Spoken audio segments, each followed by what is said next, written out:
जमीन जोत रहे हैं 10 बीघा, लेकिन कागज सिर्फ 4 बीघा का है। 6 बीघा का पेपर भैया लोग दबा लिए, गोतिया दबा लिए। शुरुआती दौर में देने की बात तो कह रहे थे, लेकिन अब बोल रहे कि पेपर हमारे पास नहीं है। कहाँ है अब हम कैसे जाने? क्या मेरे पास कोई दिया था? ये कहानी है, एक परिवारों की नहीं, बहुत सारे बिहार में ऐसे परिवार हैं, हजारों में नहीं लाखों में ऐसे परिवार हैं जिनके पास जमीन है, कागज गायब है, जमीन सिर्फ जोत रहे हैं। और अब जो सरकार नया नया नियम जो ला रही है, अब तो रजिस्ट्री भी नहीं कर सकते हैं। रजिस्ट्री करने के लिए पहले मालिकाना हक साबित करना पड़ेगा कि हम इस आधार पर इस जमीन के मालिक हैं, और जमीन का कागजे नहीं तो हम मालिक कहाँ के हैं? जोत रहे हैं, कोड़ रहे हैं बस। अब ये चिंता खाए जा रही है, ये बहुतों का टेंशन है। फिर कुछ ऐसे भी लोग हैं कि जिनके ज़मीन को वो जोत रहे हैं, लेकिन अब अचानक से कोई प्रकट हो गया और ये बोल रहे हैं कि ज़मीन आपका नहीं है, ज़मीन ही हमारा है। ये बात हम पहले भी कह चुके हैं कि ऐसे बहुत सारे लोग हैं जो ज़मीन जोत रहे हैं। अब उनको नया पेपर दिखाया जा रहा है, बोला जा रहा है ये ज़मीन आपका नहीं है बाबू, ये छोड़ दो, ये ज़मीन हमारा है। हमारे दादा ने तुम्हारे दादा से ज़मीन लिया था, ये बदलैन का है और वो हमारा ज़मीन था, और तुमने जो दिया था तुमको दे दिए थे, ये अब हमारा ज़मीन है। अब इस टेंशन से भी बहुत सारे किसान परेशान हैं। तो कुछ ऐसे भी हैं भाई साहब प्रदेश चले गए कि गांव घर में गरीबी है, छोटे छोटे भाई हैं, नौकरी जाते हैं, बाबूजी का सहारा बनेंगे, भाइयों का सहारा बनेंगे, बहनों की शादी करनी है, प्रदेश चले गए। कोई सरकारी नौकरी करने चला गया, नौकरी लगा, तो कोई प्राइवेट में चला गया, बिहार छोड़ दिया या बिहार के भी दूसरे शहरों में चले गए। लेकिन जब वो गांव आ रहे हैं तो गांव में वो अतिथि बन जा रहे हैं। यहाँ समझ रहे हैं ना अतिथि का मतलब? अतिथि का मतलब हित जन जैसे हित बन जा रहे हैं, अपने ही घरों में वो अतिथि बन जा रहे हैं, गेस्ट बन जा रहे हैं। इस तरीके से उनके साथ व्यवहार हो रहा है। अब समझिए, प्रदेश गए थे परिवार को कमाने के लिए, कमाओ के मदद करने के लिए, लेकिन अब यहाँ हिस्सा ही गायब है। अब हिस्सा ही गायब है और कह रहे हैं कि भैया आप तो अपने बच्चों को पढ़ा लिखा रहे हैं, यहाँ का जो जमीन है वो तो हमारा है, हम तो इसी जमीन में कोड़ के खा करके रह रहे हैं, हमने परिवार को कैसे कैसे चलाया है, बाबूजी माई भाई सबको कैसे लेकर चले हम जानते हैं ना जी। ये कहने से होगा, जहाँ से आए हैं शहर से वही सी शहर में चले जाइए। अब ये परेशानी से बहुत सारे लोगों को ये चिंता खाए जा रही है। अब वो परेशान है, क्या करें? अपने ही भाई, अपने ही परिवार, अपने ही बहन ऐसे आंख दिखा रहे। कई जगहों पर तो ऐसा हुआ कि माँ बाबूजी को मिलाकर भाई जमीनें लिखवा लिया। अब मुकदमे भी लड़ रहे हैं, मारपीट भी हो रहा, ऐसे खेला खूब चल रहा है। तो क्या विजय सिन्हा अब इस भूमि विवाद को खत्म करने जा रहे हैं, करने चले हैं? क्या ये खत्म हो पाएगा? परेशानी ये आपको लगता है ये इतना आसान है? इस पर अब बहुत छिड़ गई है। कई कानूनविद बोल रहे हैं कि इतना आसान नहीं है, टाइटल के मामले कोर्ट तय करेंगे। कुछ लोग बोल रहे हैं कि भैया कोर्ट छोड़िए, अगर सरकार चाह जाए तो आपका ज़मीन बनाने हाईवे बनाने के लिए एक झटके में ले लेती है, बड़े बड़े थर्मल पावर बनाने के लिए एक झटके में ले लिया जाता है। इसका नाम सरकार है, और सरकार कोर्ट को बताएगी कि हम, अगर आपका टाइटल आएगा, माननीय कोर्ट को बताया जाएगा कि टाइटल से अगर डिग्री उस व्यक्ति का होगा तो ठीक है, छोड़ दिया जाएगा। लेकिन कोर्ट के एक मुकदमे की वजह से कोई व्यक्ति, अगर नकली आदमी भी अगर मुकदमा किसी चीज़ पर कर दे, तो क्या असली मालिक उससे वंचित हो जाएगा? इस पर बहुत बहस चल रही है। हालांकि इस देश में न्यायपालिका सर्वोच्च है, अंतिम फैसला टाइटल का हक भी कोर्ट के पास ही है, सरकार भी कोर्ट के हिसाब से ही, कोर्ट के आदेश ही मानती है। लेकिन इस पर बड़ी बहस छिड़ गई है। लेकिन कहने वाले लोग कह रहे हैं कि सरकार जो है अब ऐसे मामलों को अच्छे से समझ रही है, क्योंकि ऐसे मामले अब बहुत सारे वहाँ शिकायत पहुँची है, आवेदन पहुँचा है। तो अगर आप भी इस तरह के मामलों से पीड़ित है तो टेंशन छोड़ दीजिए, आप मुकदमा में मत पड़िए, आप झगड़ा मत कीजिए, आप कानून को हाथ में मत लीजिए, लेकिन आप जागरूक होइए, हल निकलेगा। सरकार इसी विवाद को खत्म करने के लिए भूमि सर्वे करा रही है। इसी विवाद के लिए परिमार्जन प्लस से जो है जमीन का प्लॉट और खाता और मालिकों का नाम सुधारा जा रहा है। सब कुछ बताएंगे क्या अंदर में चल रहा है, विजय सिन्हा की तैयारी क्या है, क्यों सीओ बार बार बहाना बनाकर हड़ताल पर भाग रहे हैं? राजस्व कर्मचारियों के हाथ पांव क्यों फूल रहे हैं? क्या वाजिब मांग है, या उन्होंने जो भ्रष्टाचार किया है, जो जमीनों में गड़बड़ झाला किया है, अब इंक्वायरी सेटअप होगा तो उनकी नौकरी भी जाएगी, जेल भी जाना पड़ सकता है? ये सब कुछ बताएंगे। जी नमस्कार, मैं हूं विपुल कुमार और आप देख रहे हैं सूर्य बिहार डिजिटल न्यूज़। अब हम बिहार के तमाम किसान, बिहार के तमाम रैयत, बिहार के तमाम लोगों से, या फिर उत्तर भारत के लोगों से, झारखंड, पश्चिम बंगाल के लोगों से, या इस देश में जहाँ भी आप रहते हैं या दुनिया के किसी कोने में रहते हैं, कई देशों में भी लोग सूर्य बिहार को देखते हैं, भारत भर में देखते हैं, सभी लोगों से मेरा एक गुजारिश है, मेरा एक आग्रह है, इस चैनल को अब तक अगर आपने सूर्य बिहार को यूट्यूब पर सब्सक्राइब नहीं किया है, सब्सक्राइब कर लीजिए, बेल आइकन को दबा लीजिए। अगर आप हमें फेसबुक पर देखते हैं तो पेज को फॉलो कर लीजिए। ऐसा करने में ना मेहनत लगता है, ना आपको पैसा का भुगतान करना पड़ रहा है, लेकिन आपके एक छोटे से प्रयास से इस चैनल को बड़ा होने में मदद मिलेगा, हमारी टीम को मदद मिलेगा। दुनिया मजबूत की सुनती है, कमज़ोर का कोई कहाँ सुनता है। ये चैनल अगर मजबूत होगा तो आपका ताकत मजबूत होगा। अगर रोज़ाना हम आपके लिए या हमारी पूरा टीम आपके लिए खबर बना रही है, आपका भी दायित्व तो बनता है आप हमारी मदद करें, और ये गुहार लगा रहे हैं आपसे। अब आपको खबर हम विस्तार से बताने जा रहे हैं। ये बिहार का बड़ा समस्या है कि ज़मीन, बहुत सारे लोग ऐसे हैं जिनके पास ज़मीन जोत रहे हैं, लेकिन जितने ज़मीन जोत रहे हैं उनके पास पेपर नहीं है, पेपर गायब है। बताया जा रहा है कि भैया रखे हुए हैं, कोई बोल रहा है कि नहीं भैया बोल रहे हैं कि बाबू रखे हुए हैं। कोई, अब वो ज़मीन के पेपर रखने वाले लोग गुजर गए, अब उनके बेटा या फिर उनके पोता लोगों के पास है। अब वहाँ पर आपस में रिश्ते दरक रहे हैं कागजों की वजह से, कोई दबा दिया है, तो कोई अब चिंता में रात भर नहीं सो रहा है कि भाई अब तो सर्वे हो रहा है, ज़मीन का पेपर अगर हम जोत रहे हैं तो ज़मीन का पेपर देना ही पड़ेगा, पेपर है नहीं तो सर्वे में भाग कैसे लेंगे, क्या हमारा ज़मीन छीन जाएगा, या कोई भाई बेईमानी करके अचानक से कागज़ बना करके दे देगा। हम करें तो क्या करें, परेशानी है। लाठी के दम पर ज़मीन को जोत तो रहे हैं, या फिर जोत रहे हैं, लेकिन कानून के आगे कौन टिकता है, कागजों के आगे कौन टिकता है। अगर कागज कोई बना कर दे दिया अपने नाम से तो हम क्या करेंगे, परेशानी है। और इस परेशानी में बहुत सारे लोग चिंता में खाए जा रहे हैं, भैया क्या होगा अब आगे इसमें। ये भी बहुत बड़ा परेशानी है। किसी के पास ये है कि ज़मीन जोत रहा है, कोई अब अचानक आ रहा है और बोल रहा है ये हमारा ज़मीन है, ये ज़मीन आपका नहीं है, हमारे पास पेपर है, आप गलत तरीके से इस ज़मीन को जोत रहे हैं। अब वो आदमी अचानक ज़मीन जोतने वाला परेशान है, ये क्या हो गया भैया, ये ज़मीन हम जोत रहे थे, बाबूजी हमारे जोत रहे थे, हमारे दादा जोत रहे थे, अब अचानक से दूसरा आदमी आया और बोल रहा है मेरा ज़मीन है। अब वो हक्का बक्का है, परेशान है, कभी सीओ ऑफिस, कभी सीआई ऑफिस, तो कभी किसी लॉयर के पास, ज़मीन को देखने वाले सिविल मैटर के वकील के पास जाकर बोल रहा है ये ऐसा ऐसा लफड़ा आ गया, क्या करें। इस तरह के भी लफड़ा से लोग परेशान हैं, लेकिन परेशानी की बात नहीं है। दूसरे तरीके के ये लोग हैं जो अपने घर को, परिवार को, बहन को, भाई के पढ़ाई लिखाई, शादी कराने के लिए, कोई प्राइवेट नौकरी के लिए करने सूरत, पंजाब, हरियाणा चला गया, मुंबई, कोलकाता, तमाम जगहों पर चला गया।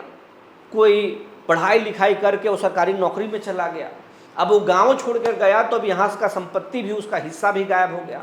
शुरुआती दौर में परिवार को सिंचाई के लिए पैसे भेजे, जब पैसे जब तक दिए तब तक उनका संबंध जिंदा रहा, जब पैसा देना बंद किए, उनके बच्चे और उनका परिवार जब बड़ा हुआ तो रिश्ते भी खत्म हो गए, लगभग खत्म हो गए। अब गांव में आ रहे तो अतिथि बन गए, जब वो अपना हिस्सा मांग रहे हैं। और देखिएगा बरसात के दिनों में गांव में खूब ज़मीन की मापी होती है, और इस बरसात में भी सरकार मापी शुरू करने जा रही है, और वहाँ पर रिश्ते तार तार होते नजर आते हैं। जो भाई बचपन में एक दूसरे के साथ खेलते हैं, एक दूसरे के साथ सुख दुख में भाग लेते हैं, वो भाई आपस में लाठी चलाते हैं, डंडा चलाते हैं, और ये समाज का कड़वा सच है। अब यही देख करके जो अच्छे लोग होते हैं वो रोते हैं, दुखते हैं, हमने कितना किया लेकिन आज सब कुछ खत्म हो गया। ऐसे भी परेशानी है, लेकिन अब इन तमाम परेशानियों, हम ये खुद से कहानी नहीं बता रहे हैं, लेकिन इस तरह की कहानी जो है सरकार में शिकायत की गई है। कोई प्रदेश में रहने वाला व्यक्ति ड्राफ्ट करके सरकार को भेजा है विजय सिन्हा को और इस विभाग को कि हम नौकरी करते हैं, मेरा हिस्सा गायब कर दिया गया। कोई कह रहा कि हमारा ज़मीन को जबरन कब्जा कर लिया, कोई कह रहा कि गोतिया के पास ज़मीन है तो सर्वे में कैसे भाग लें। ये तमाम चीज़ें आई है और ये तमाम चीज़ों पर विजय सिन्हा ने फरमान जारी किया है और सभी जिला पदाधिकारी, एडीएम, डीसीएलआर और सीओ को कहा है ऐसे ज़मीनों की जो पेंच है, इन पेंचों को ही सबसे पहले सर्वे से पहले ख़त्म करना है, 2026 में ही ख़त्म करना है इन विवादों को और 2027 में सर्वे को फाइनल कर देना है। अब ऐसे ज़मीनों के जो कागज़ों में हेरफेर हुआ है, वैसे सीओ और सीआई और राजस्व कर्मचारी को नोटिस करके बुलाया जाएगा कि आपने किसी का ज़मीन दूसरे के नाम पर मोटेशन कैसे कर दिया। अगर एक पिता के नाम से रजिस्ट्री है, उसके 3 बेटे हैं, तो फिर 2 के नाम पर ज़मीन और 1 का हिस्सा कैसे गायब हो सकता है। या फिर अगर किसी का 5 भाई है या 4 भाई है, उसमें 2 भाई नवल्द है, तो बाकी भाइयों को उसमें से हिस्सा कैसे गायब होगा, सिर्फ 1 भाई का ज़मीन कैसे हो सकता है। ऐसे डिस्प्यूट और उसके नाम से मोटेशन, उसके नाम से रसीद, बाकी भाइयों का उससे हिस्सा गायब, ये चमत्कार आपने किया कैसे, और किया तो कानून को आपने हाथ में लिया। अब ये शोकज होगा और उस पर कार्रवाई होगी। ये बात बिहार भर के सीओ और राजस्व कर्मचारियों को पता है, इसीलिए हाथ पांव फूल रहा है। जो रिटायर कर गए हैं वो भी चिंता में है और घर में रुद्राभिषेक करा रहे हैं, कहीं ये ना हो कि गड़बड़ झाला करने के मामले में बुढ़ापे में एफआईआर दर्ज हो जाए, बुढ़ापे में नौकरी की रिकवरी हो जाए। ये इस तरह की परेशानियों से परेशान हैं, बहुत सारे लोग परेशान हैं। लेकिन अब इन चीज़ों को विजय सिन्हा खुद पकड़ लिए हैं, क्योंकि विजय सिन्हा भी एक किसान परिवार से ताल्लुक़ रखते हैं। जानकार तो ये बताते हैं कि विजय सिन्हा के ज़मीन को भी कुछ सीओ ने मोटेशन नहीं किया और उनके भी हिस्से गायब कर दिए। हालांकि ये सच्चाई कितनी है ये तो विजय सिन्हा ही जाने, लेकिन ये सूत्रों के हवाले से कहा जा रहा है कि वो खुद किसान परिवार से ताल्लुक़ रखते हैं, ज़मीनों के एक एक विवाद को खुद समझते हैं, सीओ का खेल भी समझते हैं, राजस्व कर्मचारियों का महाखेल भी समझते हैं, दलालों का रैकेट के बारे में भी जानकारी है। इसीलिए विजय सिन्हा हर एक कमज़ोर नस को दबा रहे हैं, जिसके बाद इस विभाग में अफरा तफरी का माहौल है। कोई न कोई बहाना लगाकर अलग अलग मांगों को लेकर, नियमावली को लेकर सब कोई सीधे हड़ताल पर जा रहा है। सीओ पहले हड़ताल पर गए, फिर वापस आए, उनकी मांगे सरकार ने मांगी तो फिर राजस्व कर्मचारी हड़ताल पर गए, फिर कहा जा रहा है कि सब चले गए। लेकिन विजय सिन्हा झुकने को तैयार नहीं है। करें वीडियो से काम ले लेंगे, भूमि राजस्व विभाग में बाकी जो कर्मचारी उनसे काम लेंगे, उनको बाकायदा ट्रेनिंग देंगे और सब कुछ कर देंगे। और ऐसे जो ज़मीनों के बारे में सभी जिला पदाधिकारी, एडीएम, डीसीएलआर और सीओ को कहा गया है। फिलहाल सीओ मानने को तैयार नहीं है, लेकिन इसके भी काट खोजे जा रहे हैं। अगर इस तरह की परेशानी में है, परेशान मत रहिए, ये परेशानी है। बहुत सारे लोग इस तरह की शिकायत कर चुके हैं, लेकिन अगर आप शिकायत नहीं किए हैं और आपके साथ भी ऐसा कोई पीड़ा है, तो हम आपको कुछ वेबसाइट बता रहे हैं, पोर्टल बता रहे हैं जो बिहार सरकार का है, उस पर आप शिकायत दर्ज कीजिए। हम आपको स्क्रीन पर ये कागज़ दिखा रहे हैं, ये आप स्क्रीन पर जो कागज़ देख रहे हैं, इसमें ज़मीन के जाली दस्तावेजों पर, अगर कोई जाली दस्तावेज के आधार पर आपके ज़मीन को हिस्सा कब्जा कर लिया है, तो आप जो है इस पर जो एक एड्रेस दिया हुआ है https://बिहार भूमि plus.bihar.gov.in/pg/ पर विजिट आप कर सकते हैं और यहाँ पर अपनी पूरी शिकायत को आप रजिस्टर करा सकते हैं। ये विभाग, भूमि राजस्व विभाग का जो है पोर्टल का एड्रेस है, इस पर जाकर आप शिकायत दर्ज कराइए और शिकायत दर्ज कराने के बाद जो है आपको राहत मिल सकता है। इसमें क्या क्या आप शिकायत दर्ज करा सकते हैं? फर्जी कागज़ लगाने वालों पर अनिवार्य पर एफआईआर दर्ज भी आप करा सकते हैं यहाँ पर आकर के। राज्य में ज़मीन से संबंधित जाली दस्तावेजों पर इससे रोक लगेगी और जाली दस्तावेजों देने वालों पर भी कार्रवाई हो सकती है और उनके केस भी हो सकता है। कोई अगर फर्जी कागजात बनाया है, बनाने वाला भी जाएगा, देने वाला भी जाएगा, 7 साल तक की जो है इनको सज़ा का प्रावधान है। दूसरा कि ये जो सरकारी जो पोर्टल है, जो दूसरा हम आपको जो दिखा रहे हैं ये पोस्टर, इसमें भी बता रहा कि 9 तरह के जो है इसमें शिकायत, इससे आपको पेपर ऑनलाइन घर बैठे देख सकते हैं। क्या क्या देख सकते हैं? जमाबंदी रजिस्टर देख सकते हैं, ऑनलाइन म्यूटेशन की स्थिति देख सकते हैं कि आपने दखल खारिज के लिए जो ऑनलाइन आवेदन किया उसका स्थिति क्या है, ताज़ा अपडेट क्या है। तीसरा कि ऑनलाइन एलपीसी की स्थिति भी देख सकते हैं कि अगर लैंड पोजीशन सर्टिफिकेट के लिए आपने कोई आवेदन दिया है तो उसका भी हाल देख सकते हैं। चौथा, ऑनलाइन परिमार्जन प्लस की स्थिति देख सकते हैं कि हमने परिमार्जन प्लस में जो ऑनलाइन किया है वो स्थिति उसका क्या है। पांचवा, बंधक भूमि को देखने की सुविधा, अगर कोई किसी ने बंधक कर लिया है तो वो उस भूमि की क्या स्थिति है वो। और छठा कि भूमि नक्शा राजस्व मानचित्र, यानी कि नक्शा भी आप ऑनलाइन ले सकते हैं। सातवां, मोबाइल आधार सीडिंग की स्थिति भी देख सकते हैं कि मेरे कौन से कागज़ से आधार से सीडिंग है, मोबाइल से सीडिंग है।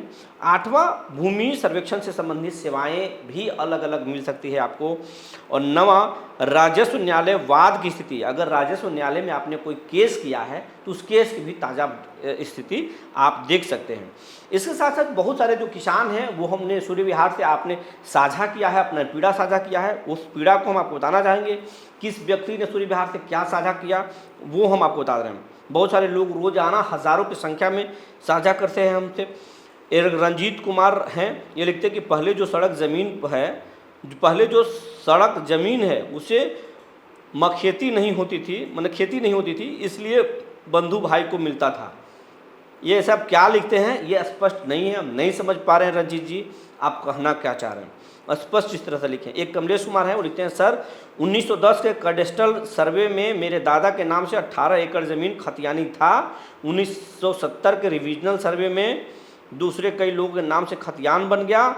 ज़मीन की बिक्री नहीं किया गया है, इसमें कुछ हो सकता है क्या? बिल्कुल हो सकता है, लेकिन आप तमाम जो शिकायत है इस शिकायत को आप लिख करके और आप विभाग में शिकायत कीजिए, उसके आधार पर उसकी जांच होगी। जांच में अगर आपके आरोपों में दम होगा तो आपको न्याय मिलेगा। अगर ये मनगढ़ंत आरोप है और अगर किसी ने आपको बहकाया है तो उस पर कुछ नहीं हो सकता है।